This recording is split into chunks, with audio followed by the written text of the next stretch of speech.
Hello everyone, എല്ലാവർക്കും pathways അക്കാഡമിയുടെ daily news അനാലിസിലേക്ക് സ്വാഗതം. ഇന്ന് നമ്മൾ ഡിസ്കസ് ചെയ്യുന്ന topics year of technology absorption, rural electrification corporation, sodium cyanide, EMPS 2024, state of Indian economy, places news ആയിട്ട് Mozambique. അപ്പോൾ അതിൽ ആദ്യം ഡിസ്കസ് ചെയ്യാൻ പോകുന്നത് ഇയർ ഓഫ് ടെക്നോളജി അബ്സോർപ്ഷനെ കുറിച്ചാണ്. ഈ ഇയർ ഓഫ് ടെക്നോളജി അബ്സോർപ്ഷൻ എന്ന് പറയുന്നത് ബേസിക്കലി ഇന്ത്യൻ മിലിറ്ററിയുമായിട്ട് ബന്ധപ്പെട്ടിട്ടുള്ള ഒരു ടോപ്പിക്കാണ്. അപ്പോൾ ഇതിനെക്കുറിച്ച് ഇപ്പോൾ നമ്മൾ ഡിസ്കസ് ചെയ്യുന്നതിൻ്റെ ഒരു കോണ്ടെക്സ്റ്റ് എന്ന് പറയുന്നത് ഇതുമായിട്ട് ബന്ധപ്പെട്ട് ഇന്നത്തെ ഹിന്ദുവിൻ്റെ എഡിറ്റോറിയൽ പേജിനകത്ത് ഒരു ആർട്ടിക്കിൾ പബ്ലിഷ് ചെയ്തിട്ടുണ്ട്, മാർച്ചിങ് അഹെഡ് വിത്ത് ടെക്നോളജി അബ്സോർപ്ഷൻ എന്ന് പറഞ്ഞിട്ട്. അപ്പോൾ ആ ഒരു കോണ്ടെക്സ്റ്റിലാണ് നമ്മൾ ഇതിനെക്കുറിച്ച് ഡിസ്കസ് ചെയ്യുന്നത്.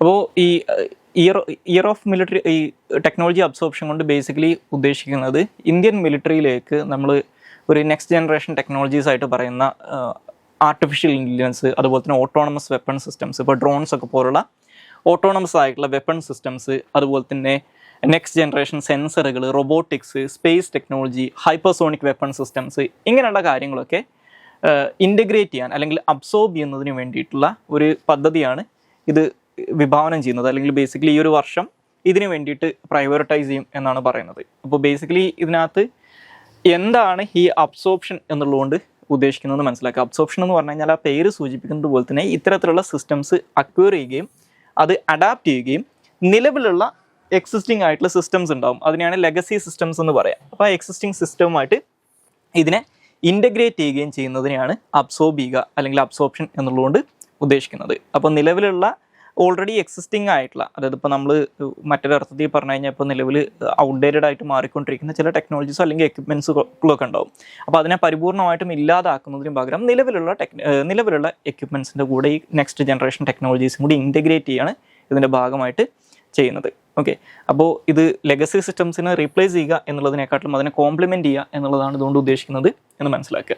അപ്പോൾ ഇത് ബേസിക്കലി ഒരു പ്രിലിംസ് പോയിന്റ് ഓഫ് വ്യൂ ഈ ഇയർ ഓഫ് ടെക്നോളജി അബ്സോർപ്ഷൻ എന്നുള്ളത് ഇന്ത്യൻ മിലിറ്ററിയുമായിട്ട് അല്ലെങ്കിൽ ഇന്ത്യൻ സ്പെസിഫിക്കലി പറഞ്ഞു കഴിഞ്ഞാൽ ഇന്ത്യൻ ആർമിയുമായിട്ട് ബന്ധപ്പെട്ടിട്ടുള്ളതാണ്. കാരണം ഇന്ത്യൻ ആർമി 2024 ഒരു ഇയർ ഓഫ് ടെക്നോളജി അബ്സോർപ്ഷനായിട്ട് ഒബ്സർവ് ചെയ്യാൻ വേണ്ടിയിട്ട് തീരുമാനിച്ചിട്ടുണ്ട്. അപ്പോൾ അതുകൊണ്ട് എന്താണ് ഉദ്ദേശിക്കുന്നതെന്ന് മാത്രം മനസ്സിലാക്കുക.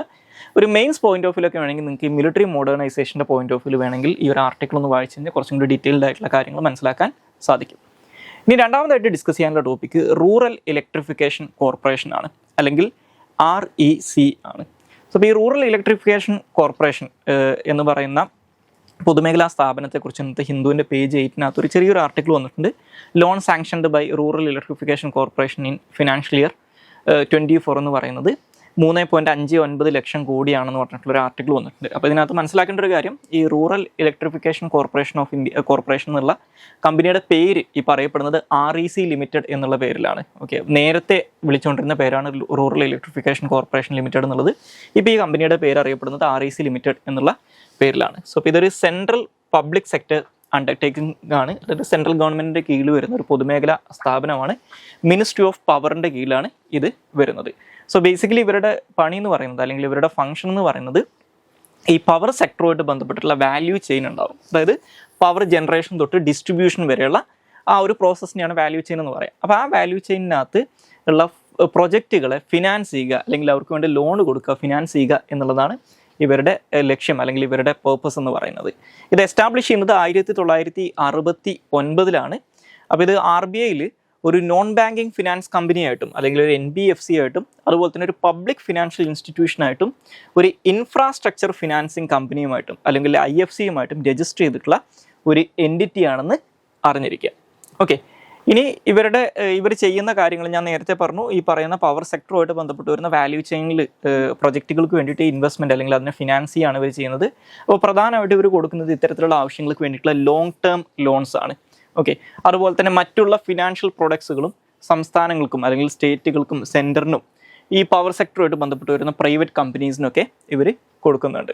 ഓക്കെ, സോ ഇനി REC അവർ ഇത്തരത്തിൽ ഫിനാൻസ് ചെയ്യുന്നതിന് വേണ്ടിയിട്ടുള്ള ഫണ്ട് എവിടെ നിന്നാണ് കണ്ടെത്തുന്നത് എന്ന് വെച്ച് കഴിഞ്ഞാൽ പ്രധാനമായിട്ടും മാർക്കറ്റിൽ നിന്നാണ്, മാർക്കറ്റ് ബോറോയിങ്സിലൂടെയാണ് ഇവർക്ക് ആവശ്യമായിട്ടുള്ള ബിസിനസ് ഫണ്ട് കണ്ടെത്തുന്നത്. അതായത് ഇപ്പോൾ മെച്യൂരിറ്റീസ്, അതായത് ബോണ്ടുകൾ, അതുപോലെ തന്നെ ടേം ലോൺസ്, ഇതുകൂടാതെ ഫോറിൻ ബോറോയിങ്സിലൂടെയൊക്കെയാണ് ഇവർക്ക് വേണ്ട പണം കണ്ടെത്തുന്നത്. ഇനി RECയുടെ കീഴിൽ വരുന്ന മറ്റൊരു കമ്പനിയാണ് RECPDCL എന്ന് പറയുന്നത്, അല്ലെങ്കിൽ REC power development and consultancy limited എന്ന് പറയുന്നത്. ഇത് RECയുടെ കൺട്രോളിലുള്ള 100% REC ഹോൾഡ് ചെയ്യുന്ന ഒരു സബ്സിഡറിയാണ്. ഇവർ ഏകദേശം ഇത്തരത്തിലുള്ള പവർ സെക്ടറിലുള്ള കമ്പനീസിന് അല്ലെങ്കിൽ പ്രൈവറ്റ് എൻറ്റിറ്റീസിനോ ഗവൺമെൻറ്റുകൾക്കൊക്കെ പവർ സെക്ടറിൽ വർക്ക് ചെയ്യുന്ന ആളുകൾക്ക് വാല്യൂ ആഡഡ് കൺസൾട്ടൻസി സർവീസസ് കൊടുക്കുന്നതിന് വേണ്ടിയിട്ടുള്ള RECയുടെ കീഴിലുള്ള ഒരു സബ്സിഡറിയാണ് ഇതെന്ന് മനസ്സിലാക്കുക. ഇനി അടുത്തതായിട്ട് ഡിസ്കസ് ചെയ്യാനുള്ള ടോപ്പിക്ക് സോഡിയം സയനൈഡ് ആണ്.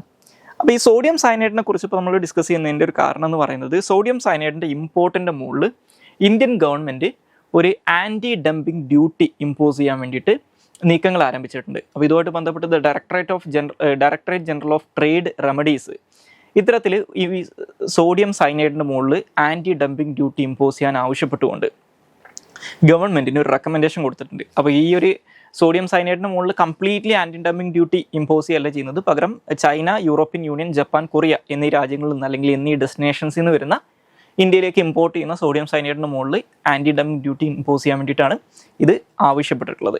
അപ്പോൾ ഇതുമായിട്ട് ബന്ധപ്പെട്ട് ഇന്നത്തെ ഹിന്ദുവിൻ്റെ പേജ് 13 ഒരു വാർത്ത വന്നിട്ടുണ്ട്. അപ്പോൾ ആ ഒരു കോണ്ടെക്സ്റ്റിലാണ് നമ്മൾ ഇതിനെക്കുറിച്ച് ഡിസ്കസ് ചെയ്യുന്നത്.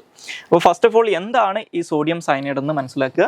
സോ ഈ സോഡിയം സയനൈഡ് എന്ന് പറയുന്നത് വളരെ പോയിസണസ് ആയിട്ടുള്ള, അപ്പോൾ സയനൈഡ് എന്ന് പറഞ്ഞു കഴിഞ്ഞാൽ നിങ്ങൾക്ക് മനസ്സിലാക്കാൻ പറ്റും, പോയിസണസ് ആയിട്ടുള്ള ഒരു കോമ്പൗണ്ടാണ്. NaCN എന്നാണ് ഇതിൻ്റെ ഫോർമുല എന്ന് പറയുന്നത്. ഇത് വൈറ്റ് കളറിലാണ് കാണപ്പെടുന്നത്, വാട്ടർ സോല്യൂബിൾ ആണ്, അതായത് വാട്ടർ സോല്യൂബിൾ സോളിഡ് ആയിട്ടുള്ളൊരു കാര്യമാണിത്. അതുപോലെ തന്നെ ഇത് മെറ്റൽസുമായിട്ട് ഹൈലി അഫിനിറ്റി ഉള്ളതുകൊണ്ട് തന്നെ വളരെ ഹൈ ടോക്സിസിറ്റി ഉള്ള ഒരു സാധനമാണിതെന്ന് മനസ്സിലാക്കുക. അതുപോലെ തന്നെ ഇത് പ്രധാനമായിട്ടും യൂസ് ചെയ്യുന്നത് ഗോൾഡിൻ്റെയും സിൽവറിൻ്റെയും എക്സ്ട്രാക്ഷന് വേണ്ടിയിട്ടാണ്. അതായത് നമ്മൾ പ്രകൃതിയിൽ നിന്ന് ഖനനം ചെയ്തെടുക്കുന്ന ഈ ഗോൾഡിൻ്റെയും സിൽവറിൻ്റെയൊക്കെ ഓറുകളിൽ നിന്ന് ഗോൾഡിനെയും സിൽവറിനെയും വേർതിരിക്കാൻ വേണ്ടിയിട്ട് ഈ സോഡിയം സയനൈഡ് യൂസ് ചെയ്യുന്നുണ്ട്. അതുകൂടാതെ ഇലക്ട്രോ പ്ലേറ്റിംഗ് എന്ന് പറയുന്ന പ്രോസസ്സിനും അതുപോലെ തന്നെ ഈ മെറ്റലുകളുടെ ഹീറ്റ് ട്രീറ്റ്മെൻറ്റിനൊക്കെ വേണ്ടിയിട്ട് ഈ സോഡിയം സയനൈഡ് യൂസ് ചെയ്യാറുണ്ട്. അതുപോലെ തന്നെ ഇൻസെക്ടിസൈഡുകൾ, ഡൈസ്, പിഗ്മെൻറ്റ്സ്, ബൾക്ക് ഡ്രഗ്സ് ഇതൊക്കെ മാനുഫാക്ചർ ചെയ്യുന്ന പ്രോസസ്സിനകത്തും സോഡിയം സയനൈഡ് പ്രധാനപ്പെട്ട ഒരു കോമ്പോണൻ്റ് ആണ്. അപ്പോൾ ഇനി ഇതുമായിട്ട് ബന്ധപ്പെട്ട് നമ്മൾ അറിഞ്ഞിരിക്കേണ്ട മറ്റ് ചില കാര്യങ്ങൾ, ഒന്ന് ഈ പറയുന്ന DGTR എന്താണെന്നൊന്ന് അറിഞ്ഞിരിക്കുക. DGTR എന്ന് പറയുന്നത് ഡിപ്പാർട്ട്മെൻറ്റ് ഓഫ് കൊമേഴ്സിൻ്റെ കീഴിൽ, അതായത് മിനിസ്ട്രി ഓഫ് കൊമേഴ്സ് ആൻഡ് ഇൻഡസ്ട്രിയുടെ കീഴിൽ വരുന്ന ഡിപ്പാർട്ട്മെൻറ്റ് ഓഫ് കൊമേഴ്സിൻ്റെ കീഴിൽ ഒരു അറ്റാച്ച്ഡ് ഓഫീസായിട്ട് വർക്ക് ചെയ്യുന്ന ഒരു ഏജൻസിയാണ് DGTR എന്ന് പറയുന്നത്. അവരുടെ നമ്മുടെ ഇന്ത്യയുടെ കോണ്ടെക്സ്റ്റിൽ ഇന്ത്യയിലെ ഒരു apex national authority in charge of trade remedial measures, അതായത് ട്രേഡ് റെമഡിയൽ മെഷേഴ്സ് ഇന്ത്യയിൽ അഡ്മിനിസ്റ്റർ ചെയ്യുന്നതിന് വേണ്ടിയിട്ടുള്ള ഏറ്റവും ഹയസ്റ്റ് ബോഡി നാഷണൽ അതോറിറ്റി എന്ന് പറയുന്നത് DGTR ആണ്. അപ്പോൾ അതിൻ്റെ ഭാഗമായിട്ട് anti dumping duties, countervailing duties, മറ്റുള്ള സേഫ് ഗാർഡ് മെഷേഴ്സൊക്കെ ഇവരാണ് ഇമ്പോസ് ചെയ്യുന്നത് അല്ലെങ്കിൽ ഇവരാണ് തീരുമാനിക്കുന്നത് എന്ന് മനസ്സിലാക്കുക. ഇനി ഈ ന്യൂസിനകത്ത് പരാമർശിച്ചിട്ടുള്ള മറ്റൊരു കാര്യമാണ് ആൻറ്റി ഡംപിങ് ഡ്യൂട്ടി എന്താണെന്നുള്ളത്. സോ ആൻറ്റി ഡംപിങ് ഡ്യൂട്ടി എന്ന് പറഞ്ഞു കഴിഞ്ഞാൽ നമുക്ക് ഏതൊരു വസ്തുവിനും ഒരു ഫെയർ മാർക്കറ്റ് പ്രൈസ് ഉണ്ടാകും. അതായത് ഒരു പെർട്ടിക്കുലർ പ്രൊഡക്റ്റ് മാർക്കറ്റിൽ വിൽക്കുന്ന സമയത്ത് അതിന് മിനിമം ഇത്ര എമൗണ്ട്, അല്ലെങ്കിൽ സാധാരണഗതിയിൽ ഒരു പ്രൊഡക്റ്റ് വിൽക്കുന്ന സമയത്ത് എങ്ങനെയാണ് ആ പ്രൊഡക്റ്റിന് വേണ്ടി വന്നിട്ടുള്ള കോസ്റ്റ് റിക്കവർ ചെയ്യണം, പ്ലസ് ലാഭം കൂടി വേണം. അതായിരിക്കും ആ പ്രൊഡക്റ്റിൻ്റെ മാർക്കറ്റ് പ്രൈസ് എന്ന് പറയുന്നത്. അപ്പോൾ അത്തരത്തിലൊരു ഫെയർ പ്രൈസ് ഈ എല്ലാ പ്രൊഡക്റ്റുകൾക്കും ലോകത്തുണ്ടാവും. പക്ഷേ ചില രാജ്യങ്ങൾ അല്ലെങ്കിൽ ചില കമ്പനികൾ എന്ത് ചെയ്യും, ഈ പറയുന്ന കോമ്പറ്റീഷൻ ഒഴിവാക്കാൻ വേണ്ടിയിട്ട് അല്ലെങ്കിൽ ഒരു മൊണോപ്പൊളി ക്രിയേറ്റ് ചെയ്യുന്നതിനൊക്കെ വേണ്ടിയിട്ട് അല്ലെങ്കിൽ കോമ്പറ്റീറ്റേഴ്സിനെ ഇല്ലാതാക്കുന്നതിനൊക്കെ വേണ്ടിയിട്ട് ആർട്ടിഫിഷ്യലി ലോവർ ആയിട്ടുള്ള പ്രൈസിന് ഈ അവരുടെ പ്രൊഡക്ട്സ് വിൽക്കും. അപ്പോൾ ഇത്തരത്തിൽ ആർട്ടിഫിഷ്യലി ലോവർ ആയിട്ടുള്ള പ്രൈസിന് നമ്മുടെ ഇന്ത്യയിലേക്ക് ചില സാധനങ്ങൾ മറ്റുള്ള രാജ്യങ്ങളെ എക്സ്പോർട്ട് ചെയ്യണം അല്ലെങ്കിൽ ഇന്ത്യയിലേക്ക് അവർ ഇമ്പോർട്ട് ചെയ്യുകയാണെന്ന് വെച്ചോ. അപ്പോൾ അങ്ങനെയാണെങ്കിൽ എന്ത് പറ്റും, നമ്മുടെ ഇന്ത്യയിലുള്ള ഡൊമസ്റ്റിക് പ്രൊഡ്യൂസേഴ്സിന് ഇത് നെഗറ്റീവ്ലി അഫക്റ്റ് ചെയ്യും. അപ്പോൾ ഇത്തരത്തിൽ ചിലപ്പോൾ ചൈന പോലുള്ള രാജ്യങ്ങളുടെയൊക്കെ എതിരായിട്ട് US ഒക്കെ സ്ഥിരമായിട്ട് പറയുന്ന ഒരു ആരോപണം എന്ന് പറയുന്നത് ചൈനീസ് ഗവൺമെൻറ് അവിടുത്തെ മാനുഫാക്ചറിങ് സെക്ടറിനൊക്കെ വലിയ രീതിയിൽ സബ്സിഡി കൊടുക്കുന്നുണ്ട്. അപ്പോൾ സബ്സിഡി കൊടുക്കുക എന്ന് പറഞ്ഞു കഴിഞ്ഞാൽ അവിടുത്തെ മാനുഫാക്ചറിങ്ങിന് വേണ്ടി വരുന്ന കോസ്റ്റ് അത്രത്തോളം കുറയും. സോ അത് കുറയുന്ന സമയത്തിന് ഇവർക്ക് വളരെ ചെറിയ വിലയ്ക്ക് ഈ സാധനങ്ങൾ വിൽക്കാൻ പറ്റും. അപ്പോൾ ഇത്രത്തോളം സബ്സിഡി കൊടുക്കാത്ത അല്ലെങ്കിൽ ഇത് കിട്ടാത്ത രാജ്യങ്ങളെ സംബന്ധിച്ചിടത്തോളം അവിടെയുള്ള കമ്പനികൾ ഇതേ സാധനം മാനുഫാക്ചർ ചെയ്യുന്ന സമയത്ത് അവർക്കത് കൂടിയ വിലയ്ക്ക് വിൽക്കാൻ പറ്റും. അപ്പോൾ ഇത്തരത്തിൽ ആർട്ടിഫിഷ്യലി ലോവർ ആയിട്ടുള്ള, കാരണം ആ ഗവൺമെൻറ് ഇൻ്റർവെൻഷൻ കൊണ്ട് മാത്രമാണ്, ഗവൺമെൻറ് സബ്സിഡി കൊണ്ട് മാത്രമാണ് ചൈനയിൽ നിന്ന് പ്രൊഡ്യൂസ് ചെയ്യുന്ന സാധനങ്ങളുടെ വില കുറയുന്നത്. അപ്പോൾ ഇത്തരത്തിൽ ആർട്ടിഫിഷ്യലി ലോവർ ആയിട്ടുള്ള രീതിയിൽ സാധനങ്ങൾ വിൽക്കുന്ന മറ്റൊരു രാജ്യത്തേക്ക് എക്സ്പോർട്ട് ചെയ്യുകയാണെങ്കിൽ അതിനെയാണ് ഡംപിങ് എന്ന് പറയാം. അപ്പോൾ ഈ ഡംപിങ്ങിൻ്റെ ഏറ്റവും പ്രധാനപ്പെട്ട നെഗറ്റീവ് സൈഡ് എന്ന് പറയുന്നത് ഈ ഡംപിങ് കാരണം ഏത് രാജ്യത്തേക്കാണോ ഇത്തരത്തിൽ ഈ പ്രൊഡക്റ്റുകൾ ഡംപ് ചെയ്യപ്പെടുന്നത്, ആർട്ടിഫിഷ്യലി ലോവർ പ്രൈസിന് ഡംപ് ചെയ്യപ്പെടുന്നത്, ആ രാജ്യങ്ങളിലുള്ള ഡൊമസ്റ്റിക് ഇൻഡസ്ട്രീനെ, അതായത് സിമിലർ ആയിട്ടുള്ള പ്രൊഡക്ട്സ് പ്രൊഡ്യൂസ് ചെയ്യുന്ന മാനുഫാക്ചേഴ്സിന് അല്ലെങ്കിൽ പ്രൊഡ്യൂസേഴ്സിന് അവിടെ സർവൈവ് ചെയ്യാൻ പറ്റാത്ത അവസ്ഥ വരും. അപ്പോൾ ഇതൊരു അൺഫെയർ ആയിട്ടുള്ള ട്രേഡ് പ്രാക്ടീസ് ആയിട്ടാണ് ഈ ഡംപിങ് കണക്കാക്കുന്നത്. അപ്പോൾ അതുകൊണ്ട് തന്നെ ഈ വേൾഡ് ട്രേഡ് ഓർഗനൈസേഷൻ പോലും ആൻറ്റി ഡംപിങ് മെഷേഴ്സ് ഒരു ഫെയർ കോമ്പറ്റീഷൻ്റെ ഭാഗമായിട്ട് പെർമിറ്റ് ചെയ്തിട്ടുണ്ടെന്ന് മനസ്സിലാക്കുക. അപ്പോൾ അതാണ് ആൻറ്റി ഡംപിങ് ഡ്യൂട്ടി എന്ന് പറയുന്നത്. ഇനി അടുത്തതായിട്ട് ഡിസ്കസ് ചെയ്യാനുള്ള ടോപ്പിക്ക് EMPS 2024 ആണ്. അപ്പോൾ ഇതുമായിട്ട് ബന്ധപ്പെട്ട് നമ്മളിപ്പോൾ ഡിസ്കസ് ചെയ്യുന്ന ഒരു കോണ്ടെക്സ്റ്റ് എന്ന് പറയുന്നത് ഇതിനെക്കുറിച്ച് ചില ഓൺലൈൻ ന്യൂസസ് ഇപ്പോൾ റീസെൻ്റ്ലി വന്നിട്ടുണ്ടായിരുന്നു. സോ ഇപ്പോൾ EMPS എന്നുള്ളത് ഉദ്ദേശിക്കുന്നത് ഇലക്ട്രിക് മൊബിലിറ്റി പ്രൊമോഷൻ സ്കീം എന്നാണ് ഇതിൻ്റെ ഫുൾ ഫോം. അപ്പോൾ ഈ പേരിൽ നിന്ന് തന്നെ നിങ്ങൾക്ക് കാര്യം മനസ്സിലാക്കാം, ഇലക്ട്രോണിക് വെഹിക്കിൾസുമായിട്ട് ബന്ധപ്പെട്ട് അതിൻ്റെ പ്രൊമോഷന് വേണ്ടിയിട്ട് ഇറക്കിയിട്ടുള്ള ഇലക്ട്രിക് മൊബിലിറ്റി എന്ന് പറഞ്ഞു കഴിഞ്ഞാൽ എന്താണ്, സാധാരണഗതിയിൽ വെഹിക്കിൾസുമായിട്ട് ബന്ധപ്പെട്ടിട്ടാണ് ഈ ഒരു ടേം വരാറുള്ളത്. പ്രൊമോഷൻ സ്കീം, ഇതിനെ പ്രൊമോട്ട് ചെയ്യുന്നതിന് വേണ്ടിയിട്ടുള്ള ഗവൺമെൻറ് സ്കീമാണെന്ന് മനസ്സിലാക്കുക. മിനിസ്ട്രി ഓഫ് ഹെവി ഇൻഡസ്ട്രീസ് ആണ് ഈ ഒരു സ്കീം അനൗൺസ് ചെയ്തിട്ടുള്ളത്. അപ്പോൾ ഓൾറെഡി ഇന്ത്യയിൽ നമ്മൾ ഈ ഇലക്ട്രിക് വെഹിക്കിൾസുമായിട്ട് ബന്ധപ്പെട്ട് അതിനെ സബ്സിഡി ഒക്കെ കൊടുക്കുന്നതിന് വേണ്ടിയിട്ട് ഫെയിം എന്ന് പറയുന്നൊരു സ്കീം ഉണ്ടായിരുന്നു. ആ ഫെയിം സ്കീം March 31 കൂടിയിട്ട് ഇപ്പോൾ അവസാനിച്ചിട്ടുണ്ട്. സോ അപ്പോൾ അത് അവസാനിച്ച സമയത്ത് അതിന് പകരമായിട്ട് April 1 തൊട്ട് വന്നിട്ടുള്ള ഒരു സ്കീമാണ് ഈ EMPS എന്ന് പറയുന്ന സ്കീം. അപ്പോൾ ഈ ഒരു സ്കീം ഒരു ലിമിറ്റഡ് പീരീഡ് ഓഫ് ടൈമിലേക്കാണ് ഇപ്പോൾ അനൗൺസ് ചെയ്തിട്ടുള്ളത്. അതുപോലെ തന്നെ ഒരു ലിമിറ്റഡ് കോർപ്പസ് വെച്ചിട്ടാണ് ഇത് സ്റ്റാർട്ട് ചെയ്തിട്ടുള്ളത്. അപ്പോൾ ഈ ഒരു സ്കീമിനകത്ത് ഇപ്പോൾ പറയുന്നത് എന്താണെന്ന് വെച്ച് കഴിഞ്ഞാൽ ഈ ഇലക്ട്രിക് 2-വീലർ വെഹിക്കിൾസ് ഉണ്ടാവും. ആ 2-വീലർ വെഹിക്കിൾസിന് 10,000 രൂപ വരെ ഒരു വെഹിക്കിളിന് ഗവൺമെൻറ് സപ്പോർട്ട് കിട്ടും എന്നാണ് പറയുന്നത്. അപ്പോൾ അത് മാക്സിമം ഇത്തരത്തിൽ 3.33 ലക്ഷം സ്ക്വയർ 2-വീലേഴ്സിനാണ് ഈ ഒരു സപ്പോർട്ട് കൊടുക്കുക. ഇനി അതുപോലെ തന്നെ 3-വീലേഴ്സിൻ്റെ കേസിൽ, അതായത് റിക്ഷാസ് അതുപോലെ തന്നെ കാർട്ടുകളുടെയൊക്കെ കേസിൽ ഒരു 25,000 രൂപ വരെ ഗവൺമെൻറ് സബ്സിഡി കൊടുക്കും. ഓക്കെ, അപ്പോൾ അത്തരത്തിലൊരു 41,000 വെഹിക്കിൾസിന് മാത്രമേ, എല്ലാ വെഹിക്കിൾസിനുള്ള 41,000 വെഹിക്കിൾസിന് മാത്രമേ ഈ ഒരു സബ്സിഡി എലിജിബിൾ ആയിട്ടുണ്ടാവുള്ളൂ. അപ്പോൾ ഇതൊരു ലിമിറ്റഡ് ഫണ്ട് സ്കീമാണെന്ന് ഞാൻ പറഞ്ഞു. അപ്പോൾ ഇതിന് വേണ്ടിയിട്ട് അതുകൊണ്ട് തന്നെ ഗവൺമെൻറ് ഇപ്പോൾ മാറ്റി വെച്ചിരിക്കുന്നത് ഏകദേശം 500 കോടി രൂപയാണ് ഒരു 4 മാസത്തേക്ക്. അപ്പോൾ അതിലൂടെ ഈ ഇലക്ട്രിക് 2-വീലേഴ്സിൻ്റെയും അതുപോലെ തന്നെ 3-വീലേഴ്സിൻ്റെ ഒക്കെ അഡോപ്ഷൻ അല്ലെങ്കിൽ അതിൻ്റെയൊക്കെ വിൽപ്പനയോ അല്ലെങ്കിൽ അതിൻ്റെ വാങ്ങലുകളൊക്കെ ഈ പറയുന്ന April 1 തൊട്ട് July 31 വരെയുള്ള 4 മാസത്തിനകത്ത് വർദ്ധിപ്പിക്കുക എന്നുള്ളതാണ് ഗവൺമെൻറ് ഇതിലൂടെ ഉദ്ദേശിക്കുന്നത്. അപ്പോൾ ഇതിൻ്റെ കൂടെ നേരത്തെ പറഞ്ഞ ഫെയിം സ്കീമും കൂടി ഒന്ന് നോക്കി വെക്കുന്നത് നന്നായിരിക്കും.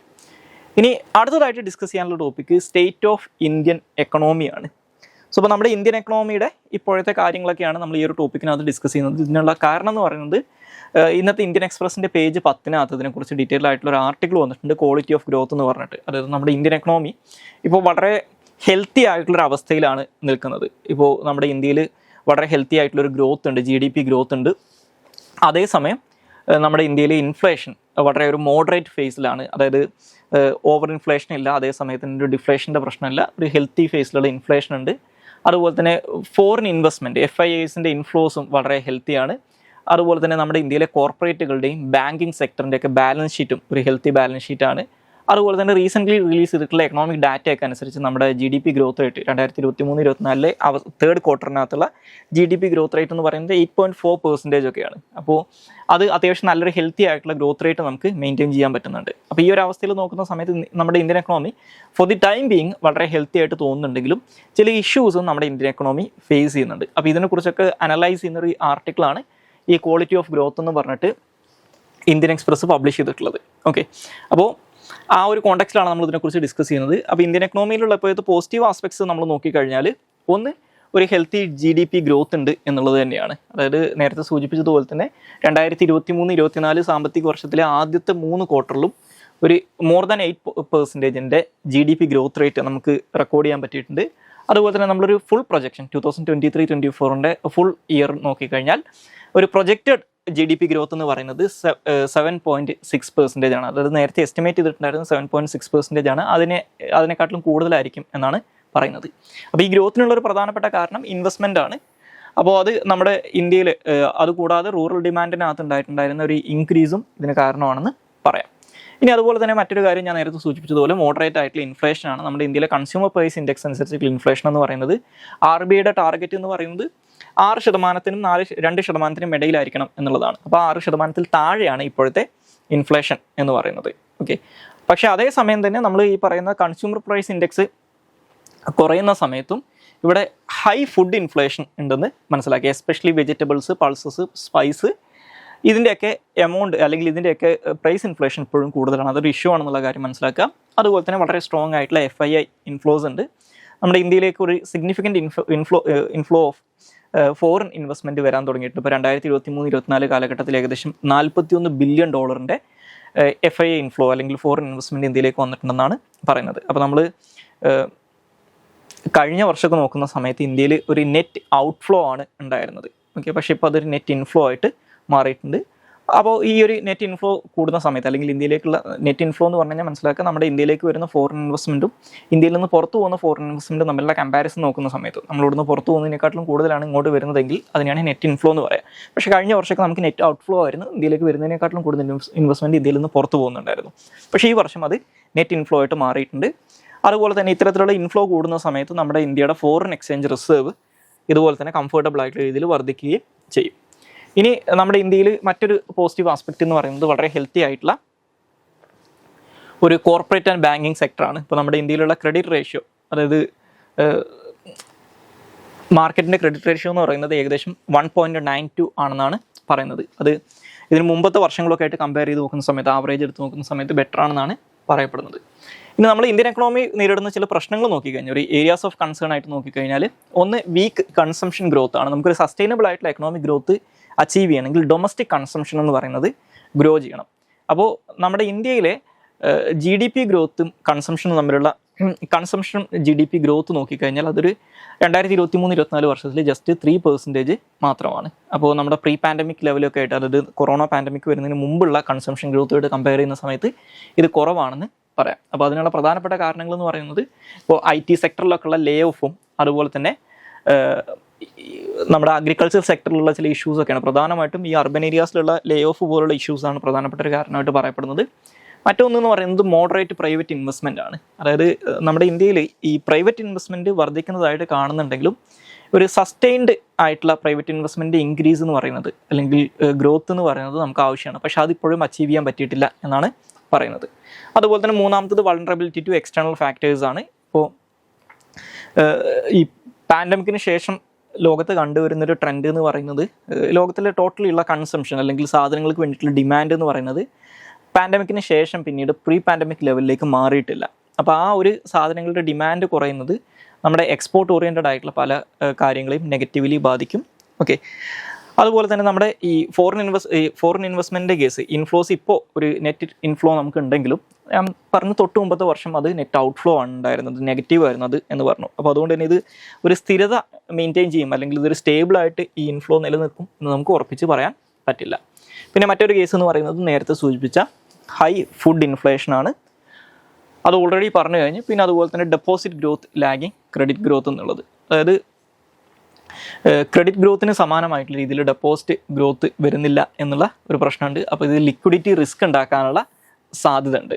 ഓക്കെ, അതുപോലെ തന്നെ ഇൻട്രസ്റ്റ് റേറ്റിനകത്തൊക്കെ ചേഞ്ചസ് വരുത്താൻ സാധ്യത ഉണ്ടെന്ന് മനസ്സിലാക്കുക. സോ ഇനി നമുക്ക് അടുത്തതായിട്ട് ഡിസ്കസ് ചെയ്യാനുള്ളത് പ്ലേസസ് ന്യൂസ് ആണ്. അത് മൊസാംബിക്കാണ്. സോ ഈ മൊസാംബിക്ക് എന്ന് പറയുന്നത് ഇന്ത്യൻ ഓഷനുമായിട്ട് അതിർത്തി പങ്കിടുന്ന ആഫ്രിക്കയുടെ സൗത്ത് ഈസ്റ്റേൺ റീജിയനിൽ കിടക്കുന്ന ഒരു രാജ്യമാണ്. അവരുടെ ഒരു സൈഡ്, അതായത് അവരുടെ ഈസ്റ്റേൺ സൈഡ് എന്ന് പറയുന്നത് ഇന്ത്യൻ ഓഷനാണ്. അതുപോലെ തന്നെ ഇവരുമായിട്ട് അതിർത്തി പങ്കിടുന്ന മറ്റുള്ള രാജ്യങ്ങൾ എന്ന് പറയുന്നത്, ഒന്ന് ഇവരുടെ നോർത്തേൺ സൈഡിലായിട്ട് ടാൻസാനിയാണ് ഉള്ളത്. അതുപോലെ തന്നെ ഇവരുടെ നോർത്ത് വെസ്റ്റായിട്ട് മലാവി, അതുപോലെ തന്നെ സാംബിയ എന്നീ രാജ്യങ്ങളുണ്ട്. അതുപോലെ തന്നെ വെസ്റ്റേൺ സൈഡിലായിട്ട് സിംബാബ്വെ, സൗത്ത് വെസ്റ്റായിട്ട് സൗത്ത് ആഫ്രിക്കയും ആണ് ഇവരുമായിട്ട് അതിർത്തി പങ്കിടുന്ന രാജ്യങ്ങളെന്ന് പറയുന്നത്. ഇനി ഈ ഇന്ത്യൻ ഓഷനിലുള്ള ഐലൻഡുകളായിട്ടുള്ള കൊമോറോസ്, അതുപോലെ തന്നെ മയോട്ടെ, മഡ്ഗാസ്കർ പോലുള്ള ഐലൻഡുകളിൽ നിന്ന് മൊസാംബിക്കിനെ സെപ്പറേറ്റ് ചെയ്യുന്നത് ഈ ഇന്ത്യൻ ഓഷൻ റീജിയനിൽ മൊസാംബിക്കിൻ്റെ അടുത്തായിട്ട് കിടക്കുന്ന ഈ ഒരു വാട്ടർ ബോഡിനെ വിളിക്കുന്നത് മൊസാംബിക് ചാനൽ എന്നാണ്. ഓക്കെ, അതുപോലെ തന്നെ ഇവരുടെ ഏറ്റവും വലിയ സിറ്റിയും ഇവരുടെ ക്യാപിറ്റലും എന്ന് പറയുന്നത് മപ്പുട്ടോ എന്ന് പറയുന്ന സിറ്റിയാണ്. സോ ഇത്രയും കാര്യങ്ങളാണ് ഇന്നത്തെ ഡെയിലി ന്യൂസ് അനാലിസിനകത്ത് ഡിസ്കസ് ചെയ്യാനുള്ളത്. Thank you all.